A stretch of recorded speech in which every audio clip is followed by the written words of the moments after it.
Le dernier cours, on a fini et on a dit qu'il est interdit d'être avec sa femme et de faire cette mitzvah-là, ni dans les rues, ni dans les jardins, ni dans les bois, sauf dans les maisons. Il est écrit que celui, à Boel et Tishto Bemkomotelu, celui que oui, il va faire ça avec sa femme dans ces endroits-là, Makin Oto Makot Mardout. Il reçoit des coups par le Bedin. C'est quoi le Bedin? Tribunal. Et pourquoi que le tribunal sache où il a fait l'amour avec sa femme? C'est une question ça, non? D'où ils savent? S'il était avec sa femme, dans un endroit, personne ne sait. Qui dit? Qui dit? Ah, Eddie. Ceux qui l'ont vu, peut-être. C'est peut-être pour ça qu'il faut pas le faire là. Peut-être lui. Ah. Comment il sache? Comment le tribunal peut savoir qu'un homme a fait ce qu'il a fait avec sa femme dans un bois, ou dans une rue, ou dans un truc? S'il y a des personnes qui le regardent, personne ne fait ça quand la personne te regarde. Alors qu'est-ce qu'il y a? Il se vante. Pourquoi il se vante? À côté de ses amis. Pourquoi il se vante? Parce que s'il s'est comporté avec sa femme de cette façon, il est écrit que c'est Beila Znout. Ça veut dire qu'il la prostitue. C'est pas que c'est sa femme, il la met pas en valeur. Quand est-ce qu'il la met en valeur? Quand on dit il vient el beito, quand il la fait rentrer dans sa maison. Donc, il l'entoure, il la protège, il lui donne du kavod. Ça va. Mais quand il fait ça dans la rue avec elle, il n'a pas d'honneur pour elle. Makin Otom Makot Mardout. C'est quoi Mardout, vous savez? C'est celui qui fait la révolution contre le roi. Ça s'appelle Mored Bamlchut. Quelle révolution il a fait contre le roi? Pourquoi c'est un rebelle? Pourquoi on dit que c'est un rebelle celui-là? Parce que la fille, il faut toujours savoir. Dans la Torah, c'est écrit dans beaucoup d'endroits, dans le Zohar, dans le Talmud, la fille s'appelle Barta de Kuchaberu. Notre femme, c'est la fille du roi. Et le roi, quand il voit que Chaz Veshalom, on prend sa fille à la prostitution, c'est la chose la plus douloureuse qui peut se passer dans la vie. Et Rabbi Nachman de Breslev raconte une histoire qu'il y avait un roi méchant qui voulait vraiment faire du mal à un roi gentil. Et il a attendu. Et les espions lui ont dit qu'à une telle date, le roi va marier sa fille. Alors tout le royaume, préparatif, un grand mariage. Et lui, le roi méchant, il a décidé d'attaquer la nuit du mariage. Et le but, enlever la princesse. Bon, il a réussi, il les a attrapés tous en train de boire et chanter. Ils ont enlevé la princesse et il est reparti dans son pays. Et maintenant, il l'a mis dans une cage, la princesse. Et comme c'était un roi méchant, il a emmené tous ses conseillers méchants. Il leur a dit, qu'est-ce que je peux faire à cette fille que le roi, mon ennemi, souffre le plus? Conseillez-moi. Il a dit, tu l'as. Il a dit alors, sa fille va mourir, c'est fini. Il a dit, tu vas la couper en morceaux, tu vas l'envoyer dans le royaume découpée en morceaux. Il a dit, ils vont l'enterrer, c'est fini. L'autre, il a dit, torture-la. Il a dit, comment il va savoir qu'elle est torturée? Il ne peut pas savoir. Jusqu'à il est venu et il lui a dit le conseil. Tu vas la mettre dans la cave des prostituées. Le roi méchant, il l'entend, ça dit. Et qu'est-ce qui va se passer? Il lui dit, c'est la fille du roi. Oui. Et bien quand elle va se prostituer parce qu'elle va se ressembler à ses copines, il n'y a pas d'une douleur plus grande que ça à un père, que malheureusement sa fille devient quelque chose de pas bien. Il n'y a pas une plus grande douleur. Ça n'existe pas une plus grande. Le roi, il a dit, oui, tu as raison. Qu'est-ce qu'ils ont fait? Dans chaque royaume, il y avait toujours la cave avec les trucs. Ils l'ont jeté là-bas. Au début, elle était à l'écart. Elle ne savait pas parler avec eux. C'était pas le... Et après, a besoin de l'eau, elle a besoin de manger, elle a besoin de... Elle est devenue copine, et à la fin, que Dieu nous en préserve. On met un tzaddik, on met quelqu'un de pieux entre des gens méchants, qu'est-ce qu'il va devenir? Méchant. On prend quelqu'un de méchant, on le met entre des pieux, il va devenir pieux. Et ce roi, le pauvre, il pleurait sa fille, il pleurait, pleurait. Et il a eu tellement mal qu'il a eu une faiblesse qu'il ne pouvait plus aller faire la guerre contre l'autre. Et le royaume, tout doucement, s'affaiblit, s'affaiblit, s'affaiblit. Jusqu'à quand qu'il a cherché les guerriers qui vont sauver sa fille? Personne. Un jour, ils ont annoncé dans tous les villages, celui qui va sauver la fille du roi, il va recevoir la fille en mariage. Il est venu un berger. C'est un berger. Il est rentré dans le royaume, il leur a dit, voilà, moi je vais sauver la fille du roi. Ils lui ont dit, écoute, c'est bien, il y avait une annonce, c'est beau, mais... Il leur a dit, c'est pas la peine, il est parti. Top. Le roi, il a dit, c'est qui celui-là? Ils ont dit, roi, c'est pas ton kavod. Un berger, il va sauver ta fille. Il leur a dit, oui, mais si, il peut la sauver. Qui la sauver? Roi, comment on peut faire? Un berger avec la fille du roi, tu comprends un peu? Le royaume va lui donner un berger. Il leur a dit, mais ma fille, ma fille, ma fille. Donc, ils étaient l'appelés. Ils lui ont dit, c'est quoi ton plan? Comment tu veux faire? Il leur a dit, moi je suis un berger. Je passe les frontières avec mes petits moutons. Personne ne me regarde. Je suis sain. Je vais aller dans l'autre royaume. Et je vais voir qu'est-ce qui se passe. Il est parti dans l'autre royaume. Ça lui a pris du temps. Il est venu. Avec qui il est devenu ami?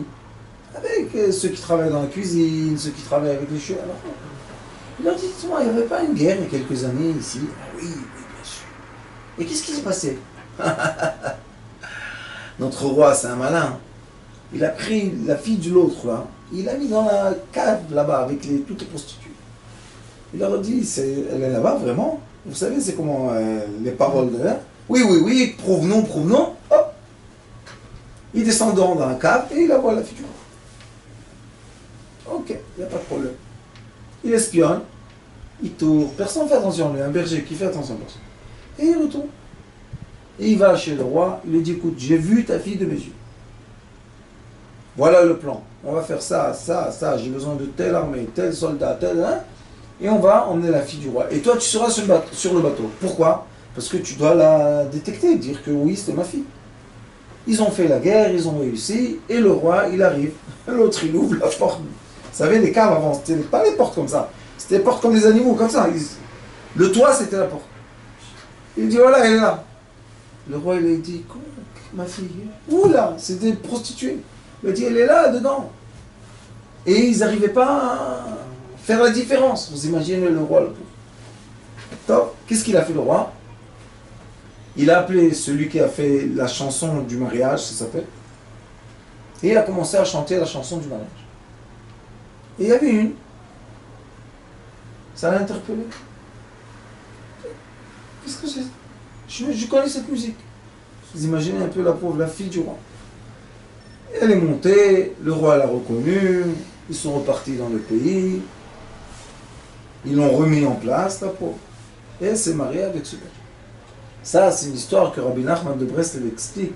Combien de douleurs a le père quand malheureusement il sait que la fille, elle est mal fréquentée. C'est une douleur qu'on peut pas expliquer, c'est inexplicable. Et c'est pour ça qu'on dit que le Beddin, comme ils sont responsables, c'est le tribunal, il est responsable de la communauté, de la société, il ne doit pas permettre que, Chas v'Shalom, les femmes soient prostituées, même si c'est sa femme. Et alors, si c'est ta femme, tu as le droit de faire ce que tu veux avec? Non. Et ça, la halakha nous dit, si l'homme, Chas v'Shalom, se comporte de façon qui n'est pas honorable à la femme, et aussi, on va finir ici, et on va commencer Shir HaShirim, mais dans Even HaEzer, il y a encore des extraits qui expliquent que quand on se marie en famille, il faut que les familles ont le même niveau, pour que ça soit de la même qualité de genre. Il y a beaucoup de choses comme ça qui s'expliquent. Donc, on voit que l'homme qui, chas v'shalom, dévalorise sa femme, c'est un grand, grand problème. Et c'est pour ça que Assour la Adam le Shamesh Mutato le Orané. Vous voyez que tout de suite, il y a l'interdiction de faire l'acte intime quand il y a de la lumière dans la chambre. Aucune autorisation. Assour. Lo kacha velo mechitza velo ktsat velo ulay. Ni un peu de lumière, comme ça, rien. Pourquoi? Parce que la femme, quand l'homme la regarde, elle est gênée de son corps. Et si elle est gênée de son corps, elle va faire des choses qu'elle ne veut pas pour faire plaire. C'est comme, excusez-moi de dire ça, la prostitution. La femme prostituée, elle fait ce que l'homme plaisir pour l'argent. Mais elle-même, normalement, elle doit être gênée de ça. D'accord? Donc, nous, on étudie de ça, qu'on est obligé de mettre la femme dans la zone de confort pour réussir vraiment à atteindre le but de la relation intime. Le but de la relation intime, c'est de monter dans les astrates spirituelles de l'âme ensemble. Le corps est le portail, comme je vous dis tout le temps, et le portail du plaisir. Le portail du plaisir physique déclenche les hormones. Les hormones sont les liquides biochimiques qui donnent les messages qui sont sans parole, invisibles. Les messages invisibles entre un homme et une femme passent par les hormones qui sont découlées dans le sang. Et quand la femme, malheureusement, elle doit se montrer belle à son mari, elle va faire des efforts qui sont, on va dire, pas toujours agréables, parce qu'au début elle est jeune, et après elle a accouché, et son corps n'est plus le même, et avant le régime, après le régime, avant qu'elle allaite, après, c'est pas agréable pour elle. Pourquoi elle doit tout le temps ressentir qu'on est en train de la juger, comment est son corps? C'est pas bien ça. Donc on dit obscurité totale. Oubli. Première raison, l'obscurité totale. Deuxième raison, la perception, 80% de la perception de l'être humain de la réalité passe par la vue.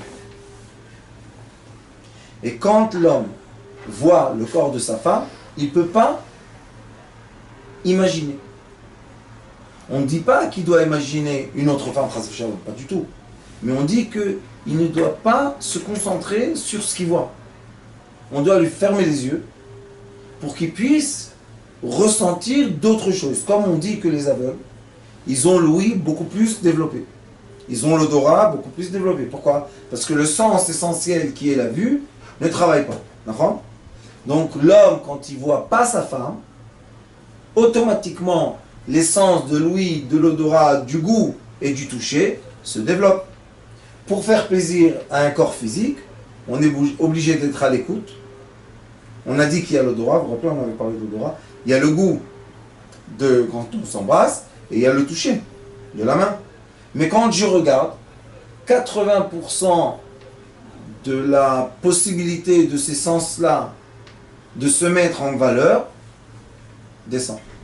C'est comme si on freine tous les sens pour mettre la vue sur le dessus. Et ça nous fait perdre quoi? La sensibilité? La sensibilité du toucher. Et en fin de compte, quand un homme et une femme sont ensemble, ce qui est le plus important, c'est la sensation du toucher, pas quelque chose d'autre. On doit se ressentir, on doit sentir, on doit se goûter, on doit s'entendre. Alors la halakha nous dit Assour la Adam le Shamesh Mutato leur amène interdiction.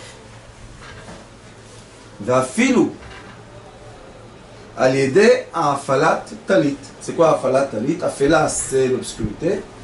Afalat talit, ça veut dire qu'on va être en dessous d'une couverture. Et en dessous de la couverture, il y aura d'obscurité. C'est pas de l'obscurité encore. Il faut une obscurité totale dans la chambre. Fermer les persiennes, les fenêtres, tout ce qu'il y a, les lampes, les petites, les dehors, de l'extérieur, de l'intérieur, fermez tout.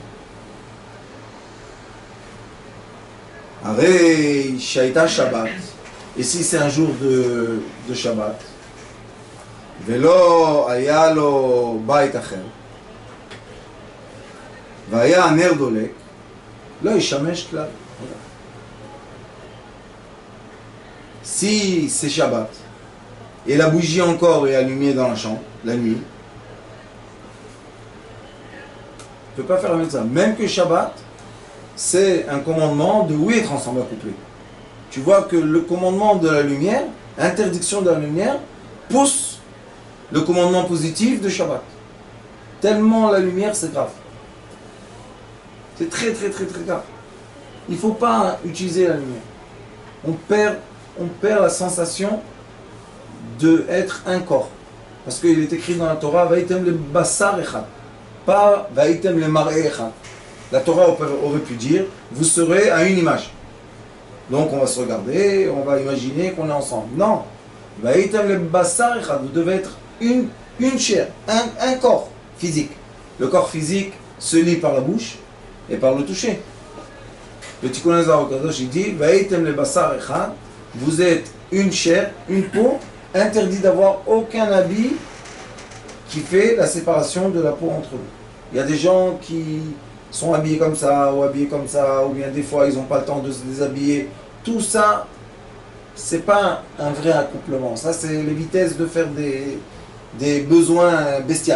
Nous, on parle d'un accouplement. Dans l'accouplement, il faut être complètement nu. Pourquoi?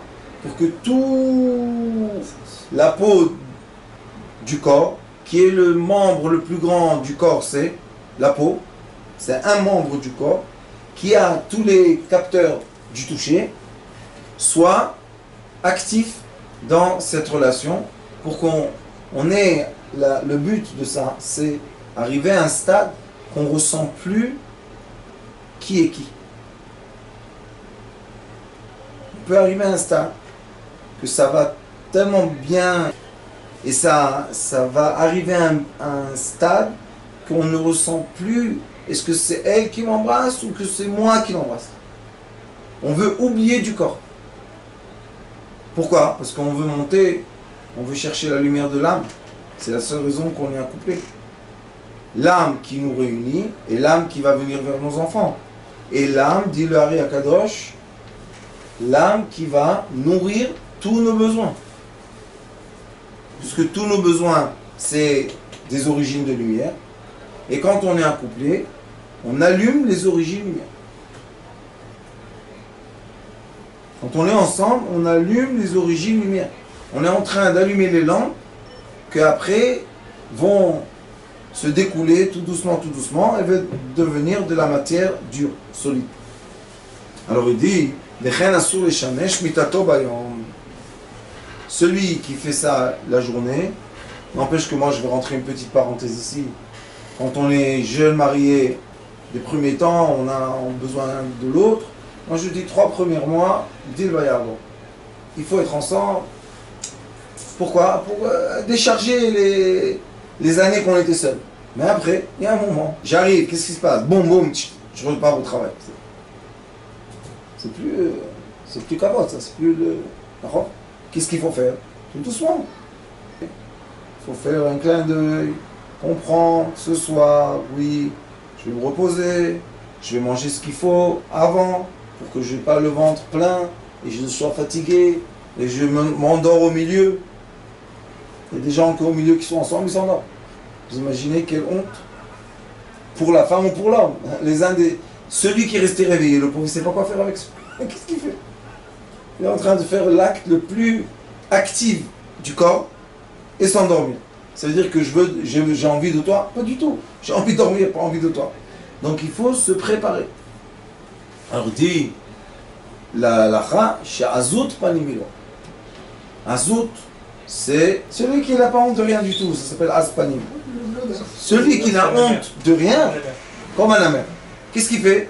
Il prend ce qu'il veut, quand il veut, comme il veut, et qu'est-ce qui se passe? Gehenom. Pourquoi Gehenom? Parce que l'enfer, c'est l'obscurité. Alors ils te disent, Mishamesh mitato bayom.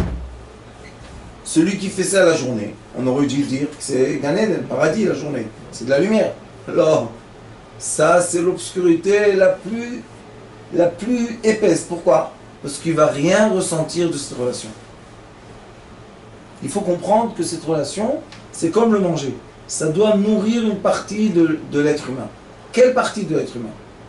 Ça doit nourrir les sens, ça doit nourrir les hormones, ça doit nourrir les lumières. Et les trois ensemble, c'est un mix qui nous fait sortir au-delà de la dimension bestiale, animale, à la dimension être-lumière. Et la halakha nous dit encore, Asur les shamesh beshener avant. Quand malheureusement il y a de la misère et la famine, ou bien quand il y a la guerre, on n'a pas le droit d'être ensemble. Pourquoi on n'a pas le droit d'être ensemble? Parce que, regarde, parce que si on emmène des enfants au moment de guerre, on n'a pas comment les nourrir, et ça c'est très très douloureux pour les enfants, et c'est très douloureux pour les parents. Il faut penser un peu, pourquoi c'est pas le moment de faire maintenant un acte d'amour pendant la famine? Qu'est-ce qu'il y a? La famine, ce sont des moments d'obscurité très durs. Très durs. Quand il y a la famine, ou bien quand il n'y a pas la pluie, c'est des moments d'obscurité très très durs.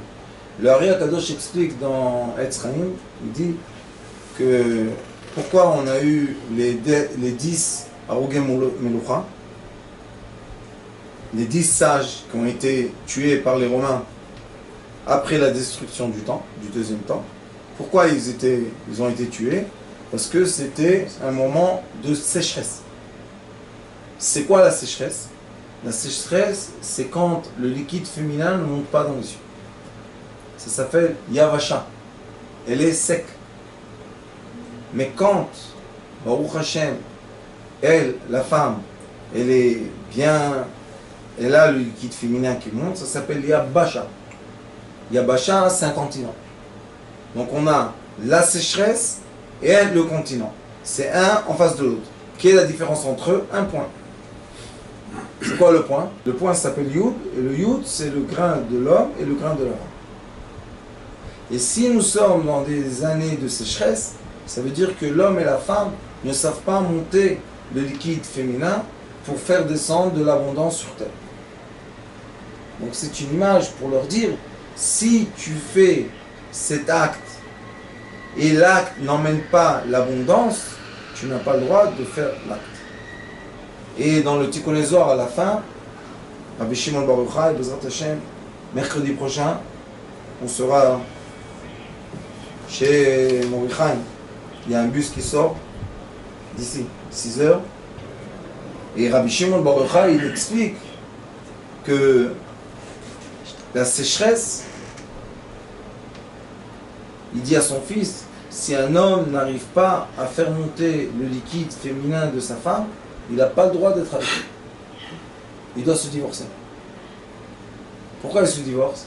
Parce que leur couple, au lieu d'être le couple d'âmes qui emmène dans la terre de l'abondance, et c'est le but de l'accouplement, qu'on emmène, qu'on tire sur la terre de l'abondance matérielle, de l'abondance spirituelle, au lieu de faire ça, on est en train de créer de la sécheresse.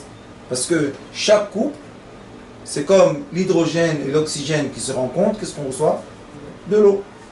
Si l'homme et la femme se rencontrent et il n'y a pas de l'eau, il n'y a pas d'eau, donc cette rencontre est quoi? C'est une rencontre stérile, c'est une rencontre qui n'emmène rien. Et on n'a pas le droit de se rencontrer sans qu'on emmène dans ce monde l'abondance liquide.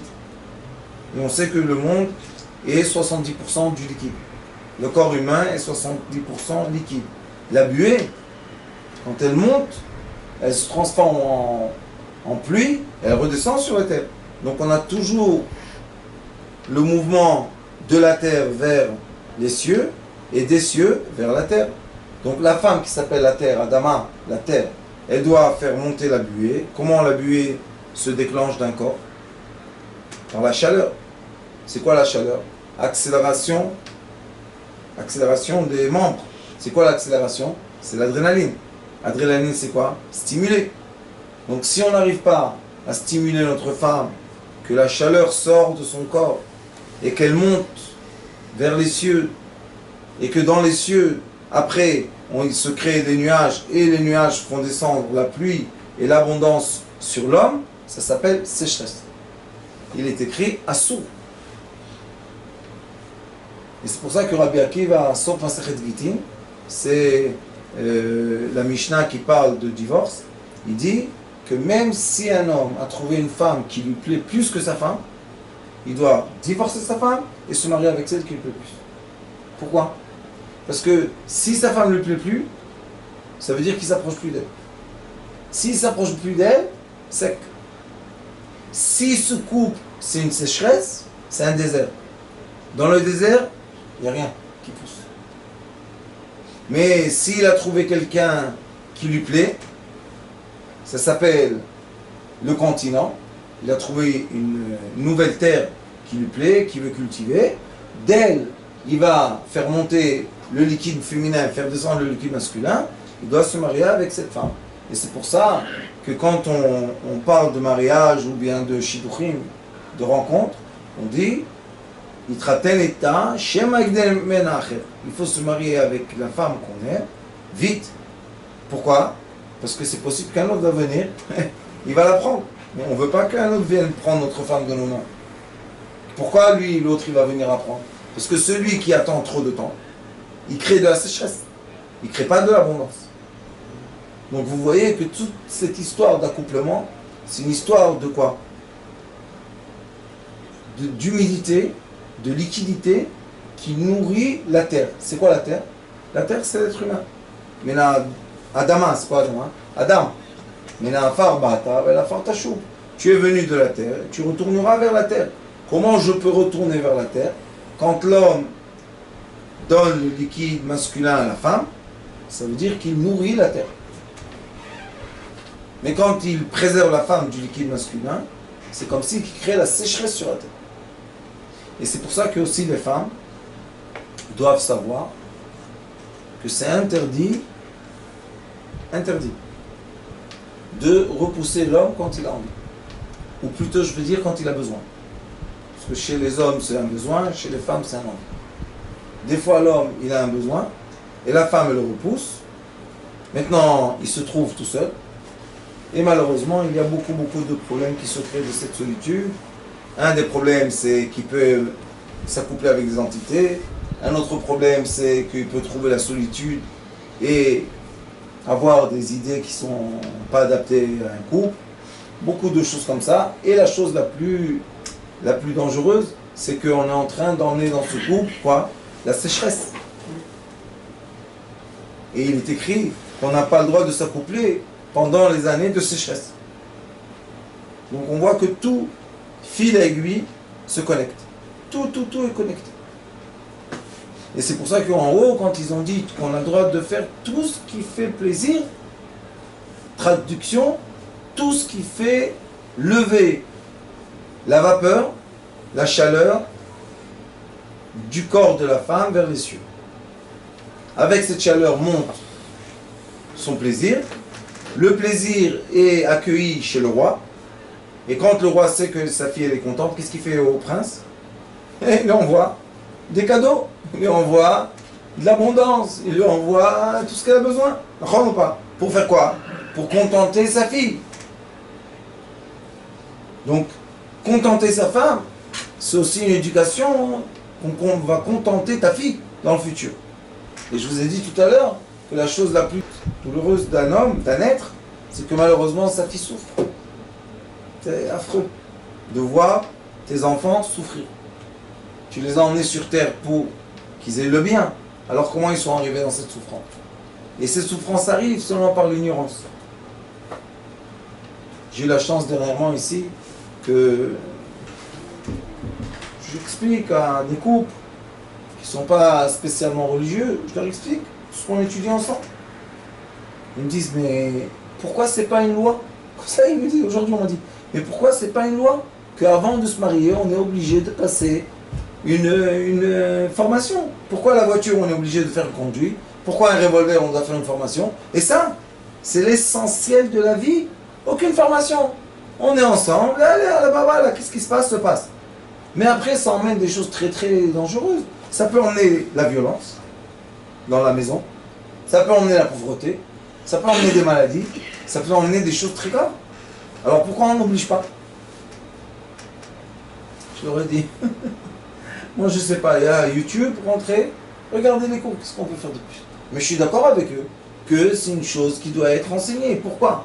Parce que si ça serait un jouet ou quelque chose de plus, on dit ok, il y a la vie de tous les jours, et il y a quelque chose de plus. Mais c'est l'essentiel de la vie. C'est le début de la vie, c'est la fin de la vie, c'est le milieu de la vie, c'est dans la vie, c'est transparent, c'est existant. Qu'est-ce qu'on fait? Arsena Eloi Shamesh Achiavo le Beito. Ça, c'est une des règles que malheureusement, il y a beaucoup de gens qui ne font pas attention.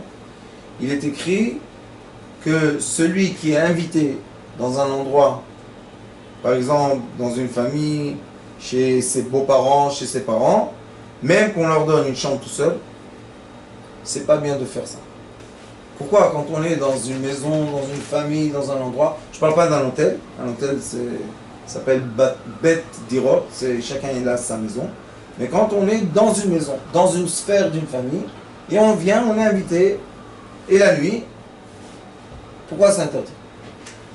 Lo yeshamesh ad shiavo le beito. Il n'a pas le droit de faire ça seulement dans sa maison. Pourquoi? Pour quelle raison? Je suis dans une chambre, fermez la clé. Les bruits.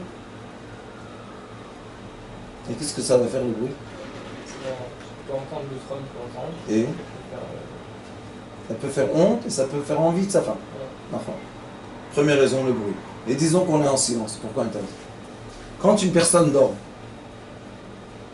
qu'est-ce qui dort?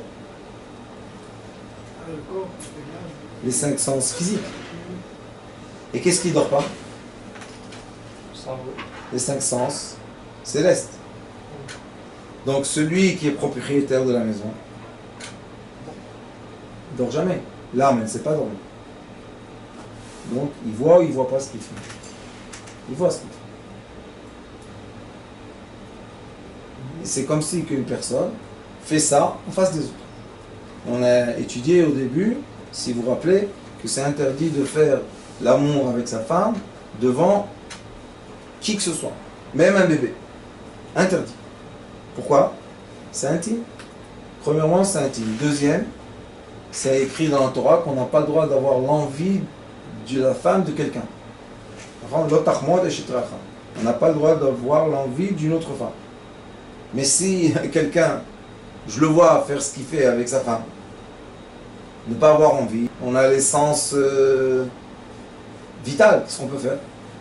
Alors c'est pour ça que seulement quand on est chez soi à la maison, on a le droit de faire ça dans notre sphère, ou bien quand on est à l'hôtel, que c'est aussi notre sphère, puisque on achète la chambre. C'est comme si on loue la chambre pour une heure, une journée ou quoi que ce soit. Dit aussi, Lo yavo al ishto, il n'a pas le droit de faire l'amour avec sa femme, vis noalo beshat hashmish. Ça veut dire que l'homme n'a pas le droit d'utiliser sa femme qui est détestée par lui. Même s'ils sont mariés, et pendant le mariage, il la déteste, maintenant il n'a pas le droit d'être avec elle. Pourquoi? L'enfant qui peut sortir, c'est un enfant déformé, ça c'est sûr. Quoi d'autre? On peut être amené à faire des choses qu'on ne doit pas faire par rapport à la personnalité. Pourquoi? Parce que si il la déteste, il lui donne aucun kavod.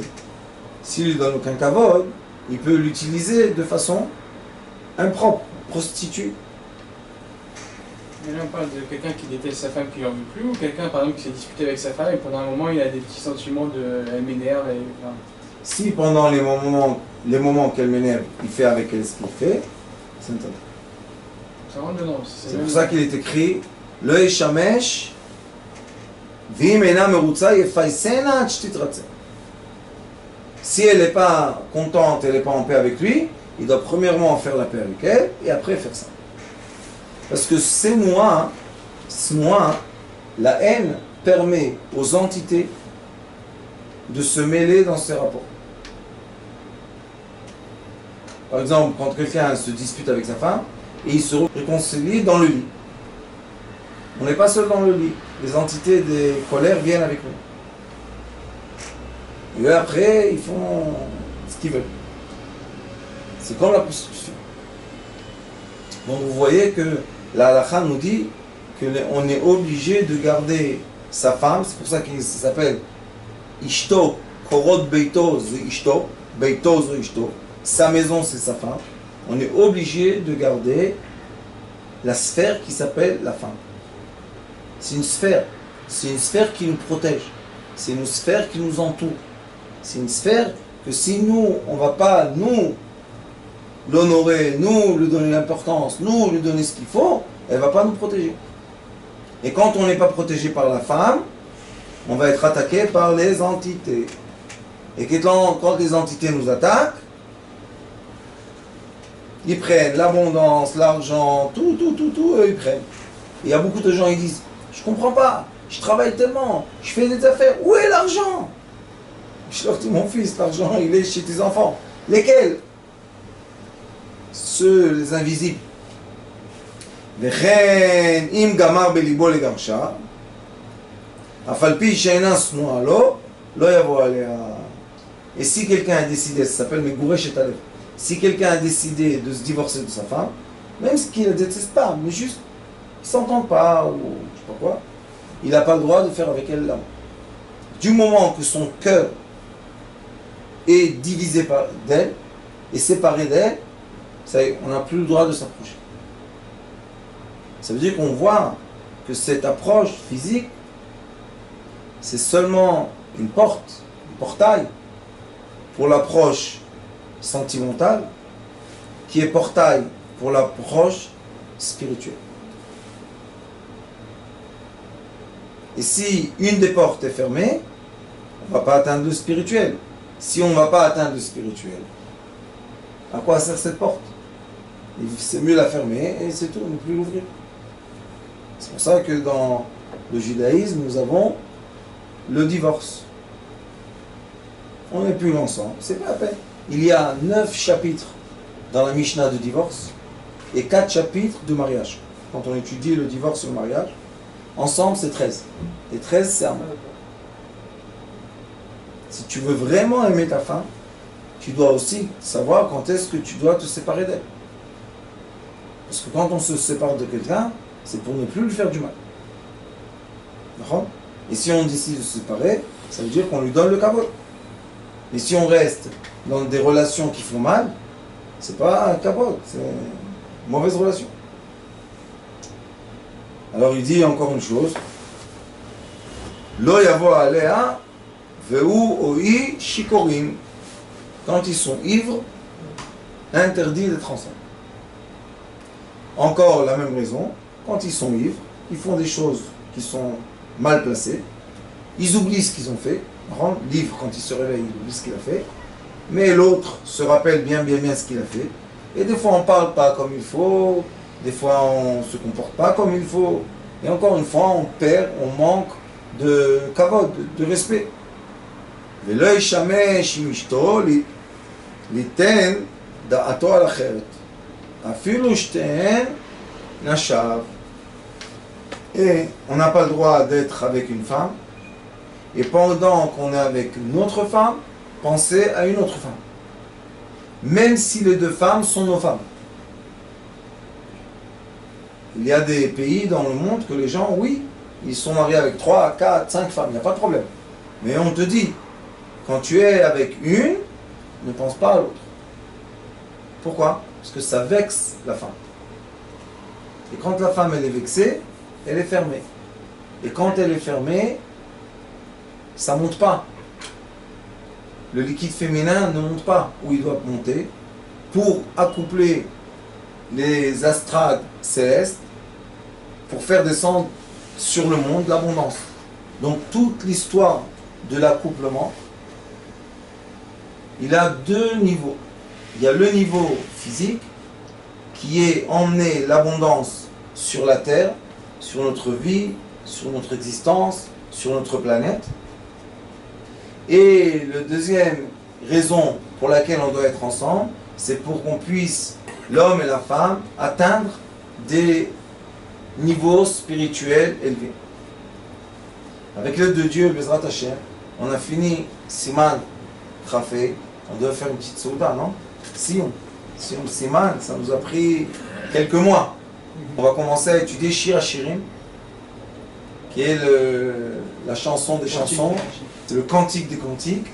Et on va étudier là-bas des choses qui ont été dites par le roi Salomon, qui parlent de façon très ouverte, franche, du corps physique et le corps astral.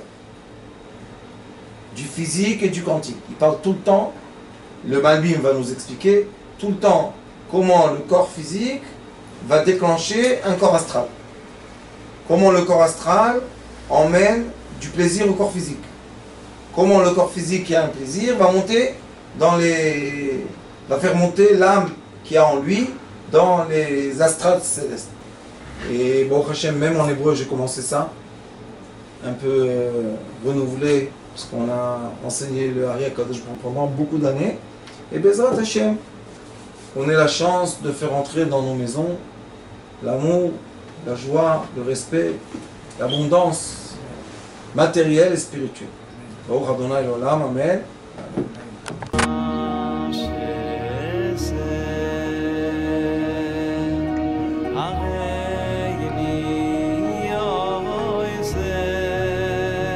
הוא היה אומר לי, בבית שלי יש מלאכים, לא רוצה לצאת מהבית.